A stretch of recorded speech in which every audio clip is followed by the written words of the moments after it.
It's an old definition of abuse of power. Rules for thee, but not for me. That's exactly what's happening here today.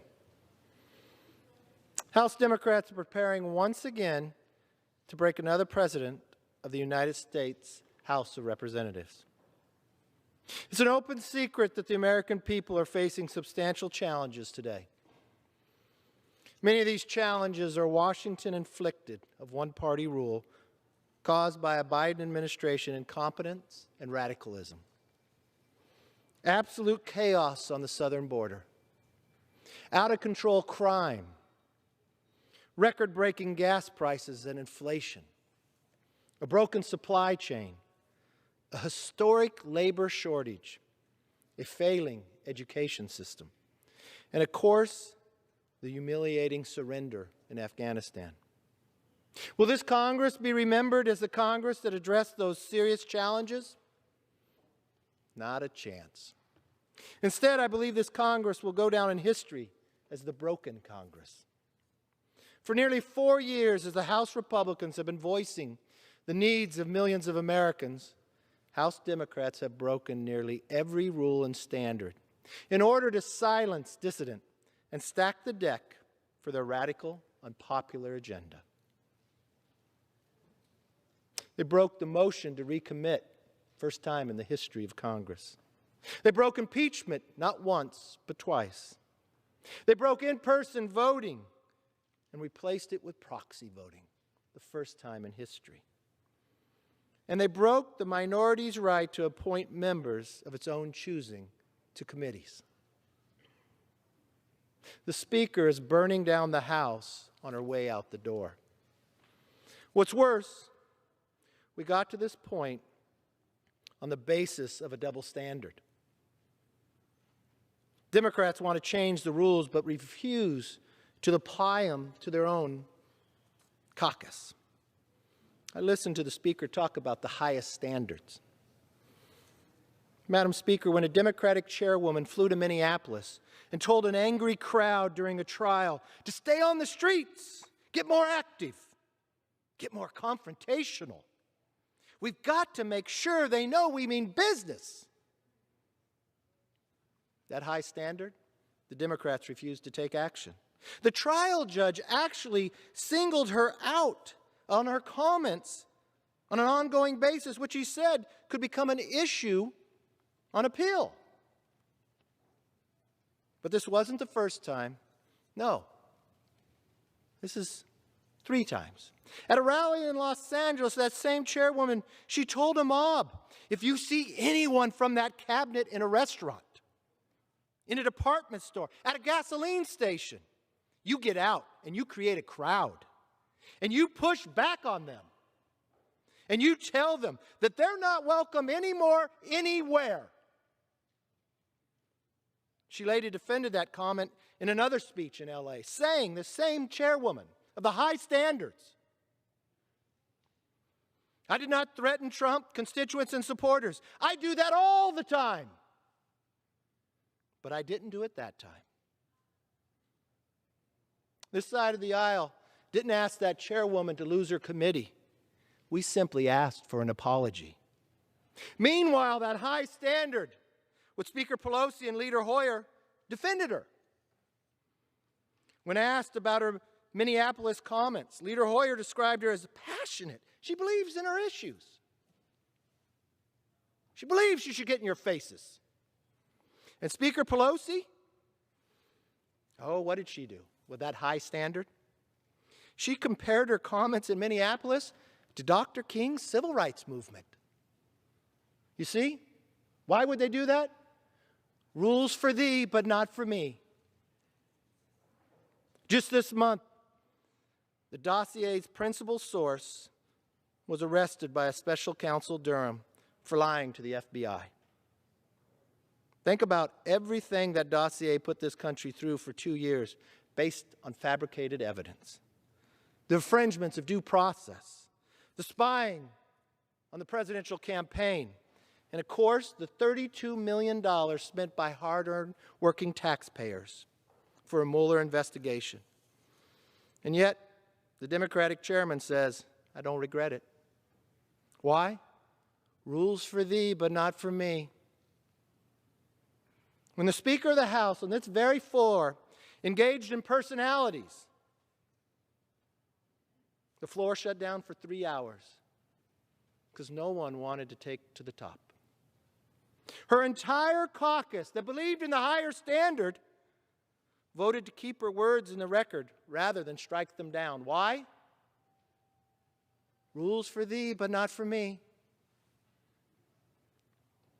The Speaker said, I stand by my statement. I'm proud of the attention that's being called to it. Never happened before in the history of this body. Why? Because it's a broken Congress that believes in rules for thee, but not for me. This is part of a larger pattern. When a congressman on the Intelligence Committee was targeted by a suspected Chinese Communist Party agent for years, the Democrats kept him on the committee. Why? Rules for thee, but not for me. When a Democrat congresswoman said, Israel was hypnotized the world, that supporting Israel is all about the Benjamins, and that 9/11 was, some people did something. The Democrats actually defended her. Why? Rules for thee, but not for me.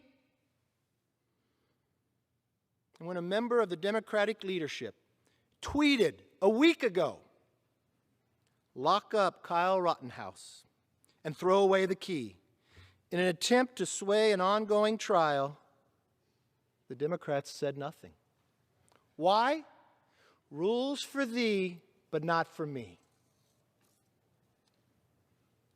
Let me be clear. I do not condone violence, and Representative Gosar had echoed that sentiment. The video was deleted, but Democrats won't listen because they will do anything to distract from the failures of one-party rule in 1 year, destroying a nation. For Democrats, this vote isn't about a video, it's about control. That's the one and only thing Democrats are interested in.